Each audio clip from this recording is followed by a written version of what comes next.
Il est 8h37 sur BFM TV et RMC. Bonjour Olivier Véran. Bonjour. Porte-parole du gouvernement, ministre chargé du renouveau démocratique. Merci d'être avec nous ce matin. On a plein de questions à vous poser sur l'inflation, sur le budget à venir l'année prochaine, sur les incendies, la lutte contre les incendies. Mais d'abord, je voulais vous faire écouter ce témoignage ce matin, celui d'Eddy.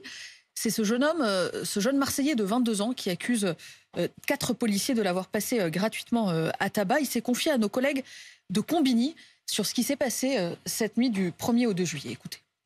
En me retournant, je me suis reçu un impact dans la tête. Au début, je savais pas bien ce que c'était. Je suis tombé au sol. Quand j'ai voulu me relever, en fait, on m'a attrapé et on m'a traîné dans un petit coin où il faisait tout noir. Et ensuite de là, on a commencé à me frapper. Il y en a un qui était allongé sur moi, donc je pouvais pas bouger. Et il y en a qui m'ont frappé avec les poings, d'autres m'ont frappé avec les matraques. Je me suis fait casser la mâchoire. À aucun moment on m'a demandé mes papiers. À aucun moment on m'a demandé ce que je faisais là. J'essayais de leur dire qu'ils peuvent me fouiller quand je suis au sol, que j'ai rien de dangereux, mais ils voulaient rien savoir. Ils se sont arrêtés d'un coup sans raison particulière. Alors on voit un jeune homme au crâne déformé. Il en manque la partie gauche, en fait, qui a dû être retirée. 65 agrafes sur la tête, perte de la vue. La mort du jeune Naël avait été jugée inacceptable, inexcusable par Emmanuel Macron. Est-ce que vous reprenez ces mots quand vous voyez ce témoignage, quand vous entendez ce témoignage du jeune Eddy? Plusieurs choses. D'abord, quand on voit le témoignage, la vidéo, ce jeune homme, avec son volet crânien, effectivement, parce qu'il avait de l'hyperpression dans le crâne, manifestement suite à un traumatisme important, forcément, on a envie d'abord de lui dire que on lui souhaite de se rétablir et de pouvoir trouver la voie de la reconstruction. Néanmoins, Néla Latrousse, quelle que soit la vidéo, quel que soit le témoignage auquel vous et moi, comme citoyens français, pouvons être exposés, ça ne fait pas de nous des magistrats ou des juges, vous en êtes d'accord? Mais il ne s'est pas fait ça tout seul. Non, mais bien sûr que non. Mais ce que je veux vous dire, c'est que je ne suis pas la personne qui doit rendre la justice et déterminer dans quelles conditions, dans quelles circonstances, qui, pourquoi, etc. a réalisé cela. Pour ça, on a un système de justice. J'ai l'impression de répéter ça à l'envi régulièrement sur les plateaux, mais si la France était un pays qui se passe de justice et qui détermine sur la base de témoignages directs les conditions dans lesquelles des actes ont pu être réalisés, on ne serait pas un pays des droits de l'homme, on ne serait pas un état de droit. Je comprends que vous ne voulez pas parler de bavure, par exemple. Non, c'est ce que je comprends. En fait, vous dites, on verra ce que diront les... Pardonnez-moi, c'est que si nous étions un état au sein duquel, sous le coup d'une émotion légitime, face à des images, face à un témoignage, nous décidions nous-mêmes que telle ou telle personne doit être condamnée sur la base d'eux, alors nous ne serions pas dans un système avec une justice qui fonctionne. Ce que je veux vous dire, c'est que moi je crois profondément, et ce n'est pas une banalité que de le dire, c'est fondamental parce que c'est ce qui fait de nous un État démocratique, je crois que la justice de notre pays fonctionne. Donc elle a été saisie, des personnes ont été interpellées, placées en garde à vue, une personne est d'ailleurs déférée. Il y aura donc probablement, si la justice le décide, le détermine, un procès, et elle fonctionne en indépendance. En indépendance vis-à-vis de vous, les journalistes, en indépendance vis-à-vis de nous, les ministres et les élus, et heureusement. Donc on souhaite, évidemment, je souhaite que ce jeune homme puisse obtenir les réponses, je souhaite que ce jeune homme puisse récupérer, retrouver un état de santé le plus rapidement possible. Beaucoup d'empathie, évidemment, parce que, de fait, il est blessé, il a été blessé sérieux, blessé grave. Mais encore une fois, vous disant cela, nous ne pouvons et nous ne devons tirer nous-mêmes aucune conclusion sur les conditions dans lesquelles c'est arrivé. Grande prudence de vous-même, d'Elisabeth Borne, hier soir sur BFM TV. C'est pas une question de prudence, c'est une question de respect de nos institutions qui sont les fondements de notre capacité à vivre collectivement en commun. Sur le cas du jeune Naël, le président de la République n'avait pas fait preuve de cette même prudence, ou en tout cas de ces mêmes mots. Il avait, pour le coup, suite à une vidéo, jugé l'acte inexcusable et inacceptable. Dire que la mort d'un jeune homme est par essence quelque chose qui ne doit pas arriver, ce n'est pas rendre justice et déterminer des culpabilités des uns ou des autres. Ce sont deux choses qui sont différentes. Et quand je vous dis que je suis forcément touché, ému quand je vois les images de ce jeune homme, sincèrement, comme citoyen, comme médecin, comme ministre, forcément, vous dire que je suis touché et que je lui souhaite de retrouver un état de santé, que je lui souhaite de pouvoir se reconstruire, ça ne veut pas dire que dans ma phrase, vous devez y voir une condamnation par anticipation d'actes ou de personnes qui auraient commis des actes, parce que je n'ai pas à en connaître, parce que je ne suis pas juge. Et encore une fois, c'est un principe qui doit être et qui doit rester intangible dans un état de droit. Olivier Véran, le président de la République a dit comprendre, lui, l'émotion des policiers suite à la mise en détention provisoire d'un de leurs collègues. Vous-même, le garde des Sceaux, la Première ministre ont rappelé les conditions difficiles dans lesquelles les policiers exercent leur mission. Et malgré tout cela, le mouvement s'étend quand même au sein de la police. Est-ce que la situation est en train de vous échapper?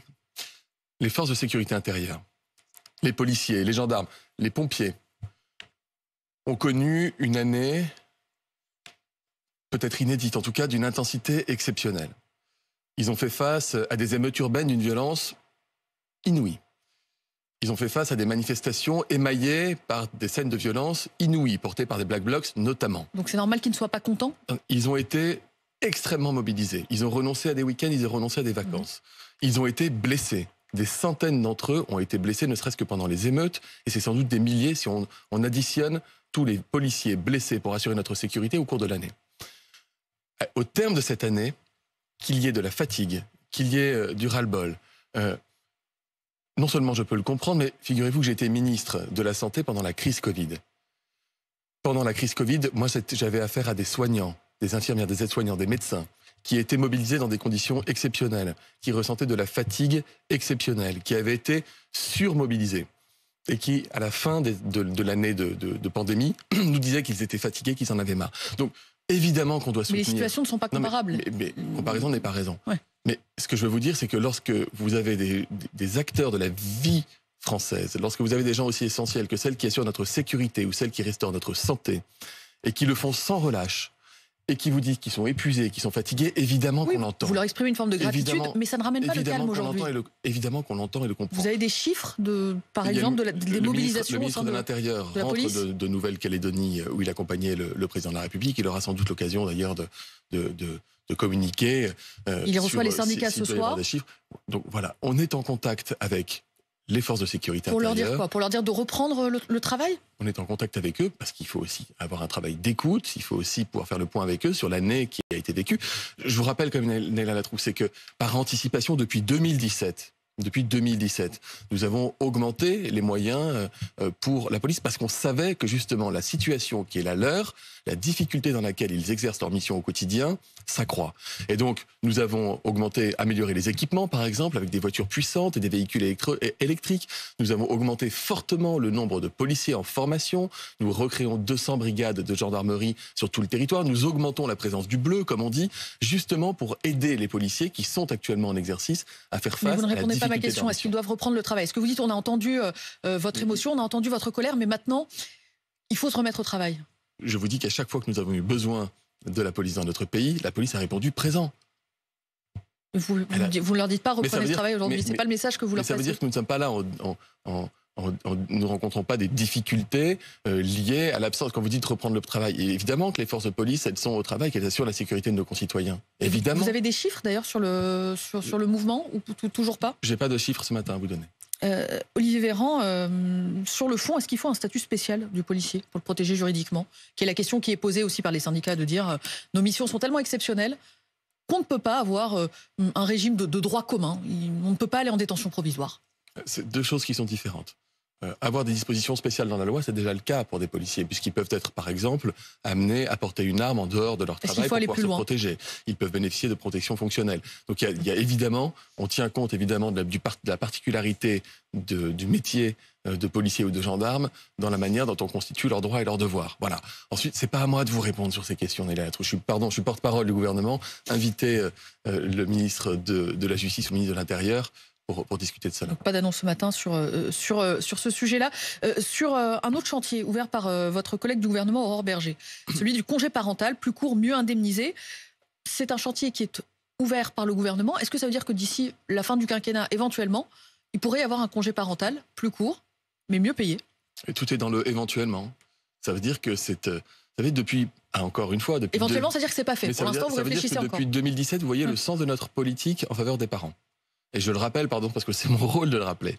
On a doublé le congé paternité. On augmente le nombre de places de crèches et d'assistantes maternelles pour faire en sorte que tous les parents aient des solutions. Avec malgré tout une natalité au plus bas depuis 30 ans.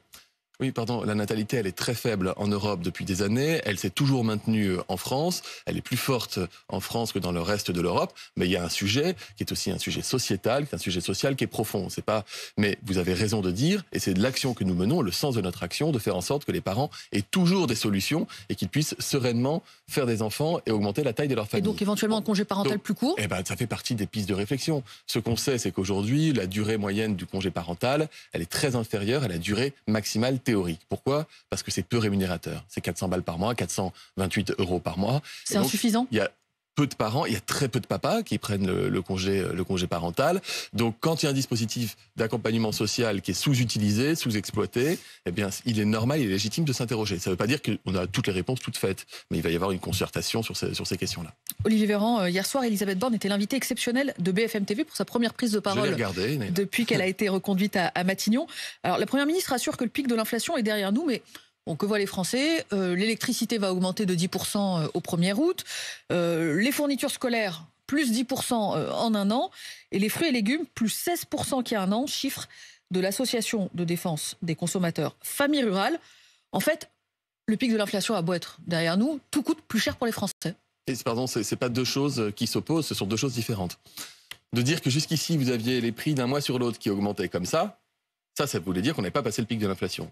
J'ai l'impression de revoir le Covid en faisant les cours, pardon. Mais lorsque vous avez les prix qui commencent à faire comme ça veut dire que l'inflation... C'est l'augmentation de l'inflation qui est moins rapide, en fait. Mais ça augmente toujours. Non, ça veut dire que vous avez une stagnation, voire une baisse des prix. Mais si vous prenez par rapport à il y a un an, ça reste encore supérieur. C'est ça qu'on veut dire. C'est-à-dire qu'au lieu de continuer à augmenter, ça commence à baisser, mais ça reste factuellement encore supérieur. Mais sur un an, c'est énorme, plus 10% pour les fournitures scolaires. C'est ce qu'on veut dire quand on dit qu'on a passé le pic de l'inflation, ça ne veut pas dire qu'on a passé l'inflation pour les gens. Et évidemment, les gens, ils voient des prix qui augmentent. Et on ne dit pas le contraire. On dit juste que les prix arrêtent d'augmenter par rapport au mois précédent. Et donc, les choses sont en train de rentrer progressivement. Est-ce qu'il faut un chèque alimentaire comme par exemple les agriculteurs ? Vous avez les matières premières, beaucoup de matières premières dont les prix ont baissé. Certains même ont chuté. Après, il y a plusieurs mois pour que ce soit répercuté sur les produits finis.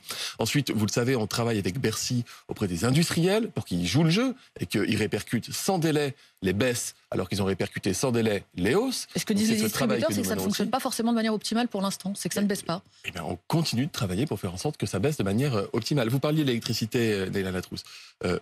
L'électricité, on prenait jusqu'ici 43% de la facture des Français en électricité, ce qui n'est pas une situation normale. Ce qui n'est pas une situation normale. C'est ce qu'on appelle le bouclier, effectivement, qu'on a mis en place pour aider les Français dans la période où l'électricité coûtait vraiment beaucoup plus cher que d'habitude. Là, aujourd'hui, et comme on s'y était d'ailleurs engagé par avance, on réduit un peu la dépense publique parce que, les prix de l'électricité sont en train de baisser progressivement et on prend encore quand même en charge 37%. On prend plus 43%, on prend 37% de la facture, donc plus d'un tiers de la facture des Français. Est-ce que les plus modestes continueront à être aidés quand ce bouclier tarifaire n'existera plus ? On a toujours répondu présent pour tenir compte de la situation particulière des Français qui sont le plus en difficulté. Pendant le Covid, pendant l'inflation, c'est notre Comment ça va se manifester ? C'est-à-dire qu'ils continueront à toucher des chèques énergie, par exemple ? Il existe des chèques énergie. Ces dispositifs sont annuels. Leïla Latrousse, ce qu'il faut aussi comprendre, c'est que cet argent que nous mettons pour baisser la facture d'électricité des Français, d'ailleurs, on est parmi les seuls en Europe à le faire. Montrez-moi quels sont les pays qui font face à l'augmentation du coût de l'électricité, qui aident autant leurs concitoyens. Il y a des pays qui ont baissé la TVA, qui ont fait d'autres choix que les nôtres. Les pays qui ont baissé la TVA prennent moins en charge la facture des habitants que ce que nous faisons. Pour répondre à votre argument, il y a d'autres pays qui font d'autres choses. La facture devrait être plus de 70% supérieure à ce qu'elle est aujourd'hui. Ça veut dire qu'on amortit énormément et beaucoup plus que nos voisins. Parce que c'est le choix qu'on a fait, parce qu'on considère que l'énergie, c'est quelque chose qui est fondamental pour les Français et qui ne doivent pas y renoncer en aucun cas, même si on prône à côté de ça la sobriété.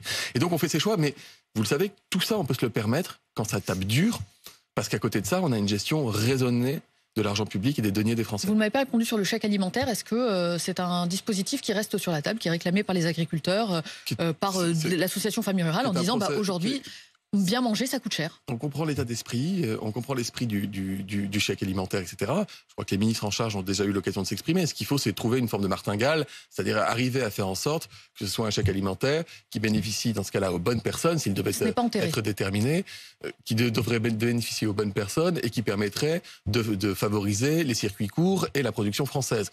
Je vous assure, Peut-être que sur le papier, ça vous paraît évident. En pratique, ça l'est beaucoup moins. Je reste d'un mot sur l'inflation alimentaire. On voit tomber ces dernières heures les chiffres d'un certain nombre de grands groupes, Carrefour, Danone aussi, donc des groupes qui sont dans l'agroalimentaire, soit des distributeurs, soit des industriels, qui annoncent l'amélioration de leurs marges. Est-ce qu'il est toujours question de taxer, si sur profit il y a, les bénéfices de ces groupes qui officient dans l'agroalimentaire? D'abord, ce qui me gêne un petit peu, c'est que vous citez là des groupes français.